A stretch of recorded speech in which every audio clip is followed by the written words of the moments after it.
नमस्कार आप सभी को, स्वागत है आपका हमारे इस प्लेटफ़ॉर्म पर। आज हम डिस्कस करेंगे उत्तर प्रदेश में जो आपकी परीक्षा होने वाली है लोअर पीसीएस 2026-27 की। इसमें 10 नंबर का आपसे पूछा जाएगा पर्यावरण, पारिस्थितिकी और आपदा प्रबंधन। बहुत महत्वपूर्ण टॉपिक है। इसमें एक टॉपिक दिया गया है जलवायु परिवर्तन। जलवायु परिवर्तन से सीधे लेखपाल में सवाल पूछे गए थे और अभी पर्यावरण प्रदूषण नियंत्रक का पेपर हुआ था, उसमें भी सवाल पूछे गए थे। तो उसी टॉपिक को आज हम लोग क्लियर करेंगे। अच्छा, इसकी अगर आपको पीडीएफ डाउनलोड करनी हो, इन पूरे नोट्स की पीडीएफ डाउनलोड करनी हो, तो आप हमारे एप्लीकेशन में एक बार विज़िट कर लीजिए। एप्लीकेशन की लिंक आपको डिस्क्रिप्शन बॉक्स में और साथ ही साथ कमेंट बॉक्स में दी गई है। ठीक है? चलिए शुरुआत करते हैं पर्यावरण प्रदूषण की और महत्वपूर्ण है, इसको आप लगातार रिवीजन करते रहिए। देखो ये टॉपिक दिया गया है पर्यावरण प्रदूषण और क्षरण। यहाँ पर कुछ महत्वपूर्ण पॉइंट्स जो बार-बार एग्जाम में पूछे जाते हैं, इनकी सबसे पहले चर्चा कर लें। शुरुआत करेंगे हम कौन-कौन से पॉइंट्स को पढ़ना है आपको, जहाँ से सवाल पूछे जाते हैं। प्रदूषण क्या है? प्रदूषक क्या है? परिभाषाएँ पता होनी चाहिए, एक-एक लाइन आपसे सवाल पूछ सकता है। प्रदूषण और उनका वर्गीकरण जैसे वायु प्रदूषण पढ़ना है, जल प्रदूषण पढ़ना है और नाभिकीय प्रदूषण पढ़ना है, तो प्रदूषणों का वर्गीकरण ये भी आपको पढ़ना है। वायु प्रदूषण, जल प्रदूषण, मृदा प्रदूषण, ध्वनि, नाभिकीय प्रदूषण और भी कई सारे महत्वपूर्ण तथ्य जो करंट अफेयर से संबंधित हो सकते हैं। कोई सरकार ने पोर्टल लॉन्च किया हो प्रदूषण से संबंधित, वो आपको पढ़ना है। तो ये आपका सिलेबस है। केवल आप इन्हीं टॉपिक्स पर फ़ोकस करोगे और इन्हीं टॉपिक से लेखपाल में सवाल पूछे गए थे। जैसे इसमें एक पोर्टल पूछ लिया था, एक योजना पूछ ली थी। अभी हम लोग देखेंगे कहाँ से पूछे गए थे। तो इसी प्रकार से कुछ आपको लोअर पीसीएस के लिए भी तैयार करना है, थोड़ा-सा अपडेटेड मटेरियल में। चलिए शुरुआत करते हैं। सबसे पहले देखो प्रदूषण क्या है? पर्यावरण के जैविक घटकों जैसे अजैविक घटकों जैसे वायु, जल, मृदा के भौतिक एवं रासायनिक गुणों में ऐसा बदलाव जो जीवों के स्वास्थ्य के लिए खतरा बन जाए, वो प्रदूषण कहलाता है। प्रदूषक किसे कहते हैं? प्रदूषण अलग है और प्रदूषक अलग है। प्रदूषक किसे कहेंगे? ये प्रदूषण के घटक होते हैं। बात समझना। ये प्राकृतिक संतुलन की स्थिति में नकारात्मक प्रभाव डालते हैं। अब यहाँ पर आओ, प्रदूषकों के प्रकार देखो, कौन-कौन से प्रकार के होते हैं। कुछ होते हैं प्राकृतिक प्रदूषक, कुछ होते हैं मानव जनित प्रदूषक, ठोस कणकीय प्रदूषण होता है, जैसे धूलकण, पारा आदि। तरल प्रदूषक होते हैं कुछ, अमोनिया, यूरिया युक्त जल और गैसीय प्रदूषक होते हैं जैसे सीएफसीज़, एनओ2s। अब यहाँ पर आओ, एक शब्दावली और समझते हो और समझो यहाँ पे जैव निम्नीकरण प्रदूषक, ये भी सवाल पूछे जाते हैं। बायोडिग्रेडेबल इनको कहा जाता है, जैसे घरेलू अपशिष्ट पदार्थ। अगर हम बात करें कचरा की, मलमूत्र की, तो ये इसी श्रेणी के अंतर्गत आते हैं। ये जैव निम्नीकरण यानी कि ये जीवों से निम्नीकृत हो जाते हैं और ये जीवों से का मतलब है सूक्ष्म जैविक प्रक्रियाओं से ये अपघटित हो जाते हैं। इन्हें कहते हैं जैव निम्नीकरण प्रदूषक। अब यहाँ पर आओ, एक शब्द और ध्यान देना, इसमें भी आपसे सवाल पूछे जा सकते हैं। ये लिखा है जैव अनिम्नीकरण, यानी ये निम्नीकृत नहीं होते हैं। ठीक है? दूषक भारी धातुएँ, इनमें कौन-कौन से प्रदूषक आते हैं? जैसे भारी धातुएँ, प्लास्टिक, कीटनाशक, रबर आदि। सूक्ष्म जैविक क्रियाओं से ये अपघटित नहीं होते हैं। स्टेटमेंट बना के पूछे जा सकते हैं। ऐसी ही स्टेटमेंट आपके क्वेश्चन में अगर रख दी जाए, तो क्वेश्चन बड़ा बन जाता है, लेकिन बहुत उसमें भयभीत होने की आवश्यकता नहीं है। कॉन्सेप्ट क्लियर करिए अपने। यहाँ पर देखो, जैव अनिम्नीकरण, इसका सीधा सा मतलब क्या हुआ? इसमें कौन-कौन से प्रदूषक आ गए? भारी धातुएँ, प्लास्टिक और ये सूक्ष्म जैविक क्रियाओं से अपघटित नहीं होते हैं। ठीक है? ये वे प्रदूषक हैं जो लंबे समय तक पृथ्वी पर बने रहते हैं। ये पदार्थ या प्रदूषक विभिन्न खाद्य श्रृंखलाओं से गुजरते हुए संचित होते रहते हैं और यही कहलाता है जैव आवर्धन। बात समझ पा रहे हो? ये एक शब्द पूछा गया था लेखपाल में, जैव आवर्धन क्या होता है? यही जो प्रदूषक हैं ये संचित होते रहते हैं। यही है जैव आवर्धन। और आगे बढ़ो, प्राथमिक प्रदूषक क्या होते हैं? इसको देखो। प्राथमिक प्रदूषक, ये प्राकृतिक या मानवीय गतिविधियों के कारण वायु में प्रत्यक्ष उत्सर्जित होते हैं। प्राथमिक की हम बात कर रहे हैं, अर्थात ये प्रकृति में मूल स्वरूप में रहकर प्रदूषण फैलाते हैं। यानी ये अपने मूल स्वरूप में रहते हैं और फिर ये प्रदूषण फैलाते हैं। जैसे जीवाश्म ईंधन को जलाने से उत्पन्न CO2, CO या फिर SO2, NOx आदि। ये हो गए प्राथमिक प्रदूषक। अब द्वितीयक क्या होते हैं? द्वितीयक ये प्राथमिक प्रदूषकों की अंतरक्रिया से बनते हैं। ठीक है? यानी इन्हें अंतरक्रिया से बनाना पड़ता है। इसमें एग्ज़ाम्पल्स आपसे पूछेगा, तो एग्ज़ाम्पल्स केवल याद रखना। यहाँ पर पूरी बनाने की प्रक्रिया हमने लिखी है, इसको मैंने समझाया भी था। लेकिन यहाँ पर चूँकि शॉर्ट में आपको रिवीजन करवा रहे हैं तो केवल एग्ज़ाम्पल्स याद रखना, ये आपके लिए महत्वपूर्ण है, ठीक है? स्मॉग ये सेकेंडरी कहा जाएगा, PAN पैन जिसको बोलते हैं पैराक्सी एसिटिल नाइट्रेट, इनको याद रखो। अब यहाँ पर आओ ज़रा, कुछ महत्वपूर्ण तथ्य देख लो। धूम्र कोहरा, स्मॉग ये वायु प्रदूषक है, याद रखना। स्मोक और साथ ही साथ फॉग का ये मिश्रण होता है। प्रकाश रासायनिक कोयले में शामिल रासायनिक प्रदूषक कौन-कौन से होते हैं? NO हो गया, NO2 हो गया, ओज़ोन, पैन। प्रकाश रासायनिक धूम्र कोहरा का प्रमुख घटक जो होता है, उसे कहते हैं ओज़ोन, ठीक है?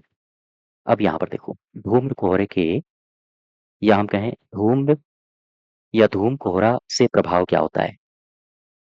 धूम कोहरा से प्रभाव क्या होता है? 2 स्टेटमेंट आपके बनाए जा सकते हैं कथन कारण में या फिर स्टेटमेंट बना के आपके ऑप्शंस बनाए जा सकते हैं कि धूम कोहरे से दृश्यता घटती है या फिर दृश्यता बढ़ती है या फिर अपरिवर्तित रहती है। ध्यान रखना, इससे दृश्यता घटती है। पृथ्वी पर पहुँचने वाली सौर विकिरण की मात्रा घटती है और इससे आमतौर पर रिकेट्स रोग जैसी संभावनाएँ बढ़ती हैं। धूम्र कोहरे के प्रकार क्या हैं? ये 2 प्रकार बिल्कुल कंठस्थ कर लो, बहुत बार एग्ज़ाम में रिपीट हुए हैं। सल्फर युक्त धूम्र कोहरा, इसे लंदन स्मॉग के नाम से जाना जाता है, ठीक है? सल्फर का उच्च संकेंद्रण होता है यहाँ पे, दोनों स्टेटमेंट्स आपके लिए महत्वपूर्ण हैं। अब यहाँ पर आओ, प्रकाश रासायनिक धूम्र कोहरा, इसे लॉस एंजिल्स फॉग के नाम से जाना जाता है। लॉस एंजिल्स फॉग, यहाँ मोटर वाहनों की बड़ी संख्या उपलब्ध होती है, ये वहीं पर उत्पन्न होते हैं। एरोसॉल को देख लो, इसमें कौन-कौन से तथ्य आपको याद रखने हैं? इनका आकार याद रखो 1 से 10 माइक्रोन। ये वायु में ठोस या द्रव के रूप में हो सकते हैं। एरोसॉल से निकलने वाले बड़े आकार के कण धूल कण कहलाते हैं। एरोसॉल विकिरण के परावर्तन को बढ़ाते हैं। ये स्टेटमेंट बना के सवाल बनाया जा सकता है।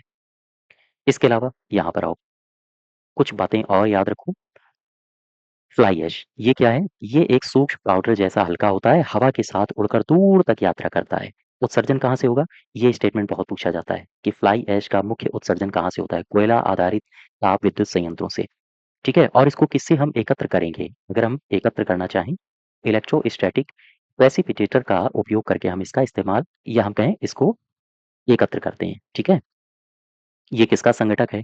तो याद रखना ये एक प्रकार का वायु प्रदूषक है और ये कुछ महत्वपूर्ण लिखे हैं रासायनिक कंपोनेंट्स, इन्हीं का ये संघटक है, जैसे बेरिलियम, आर्सेनिक, अर्धजला कार्बन, सिलिकॉन ऑक्साइड और साथ ही साथ कैल्शियम ऑक्साइड, कोबाल्ट, कॉपर। इसका प्रभाव क्या पड़ता है?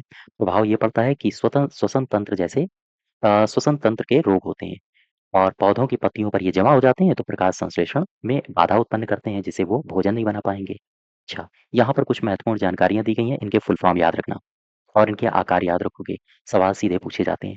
आपसे पूछेगा एसपीएम का फुल फॉर्म तो बताओगे सस्पेंडेड पार्टिकुलेट मैटर। आरएसपीएम का फुल फॉर्म पूछे तो रेस्पिरेबल सस्पेंडेड पार्टिकुलेटेड मैटर और एसपीएम का आकार पूछ ले तो 0.01 म्यूएम से लेकर 100 म्यूएम तक और आरएसपीएम का आकार पूछ ले तो 10 म्यूएम से छोटा आकार होता है इनका। मृदा से निकलने वाली गैस एग्जाम में बहुत पूछा जाता है, इंपॉर्टेंट है आपके लिए। ये रेडॉन है, फेफड़ा कैंसर का कारण बनती है, ठीक है? ओजोन विनाश देख लो, यहाँ से अभी परीक्षा हुई थी, किसकी परीक्षा हुई थी? प्रदूषण नियंत्रक की, यहाँ से सवाल पूछे गए थे। ओजोन विनाश का कारण क्या है? क्लोरीन, वायुमंडल में क्लोरीन, ब्रोमीन अणुओं का उत्सर्जन ओजोन विनाश का प्रमुख कारण है। ओजोन विघटन करने वाले पदार्थ कौन-कौन से हैं? जैसे क्लोरोफ्लोरोकार्बन है, हाइड्रो क्लोरोफ्लोरोकार्बन, कार्बन टेट्राक्लोराइड ये हैं ओजोन विघटन के पदार्थ। भोपाल गैस त्रासदी 2 से 3 दिसंबर 1984 में हुई है।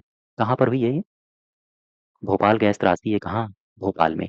कौन-सी कंपनी थी जिसमें से विषैली गैस का रिसाव हुआ और बहुत सारे लोग मृत्यु को प्राप्त हो गए थे? यूनियन कार्बाइड थी, कीटनाशक दवाओं की फैक्ट्री थी और विषैली गैस निकली थी मिथाइल आइसोसाइनाइड। और याद रखिएगा, यही वो कांड है जिस कांड के बाद 1986 का अधिनियम आता है, 1986 का पर्यावरण संरक्षण अधिनियम। इसके अलावा कुछ महत्वपूर्ण धूल के कण हैं, जहाँ से सवाल आपसे पूछे जाते हैं।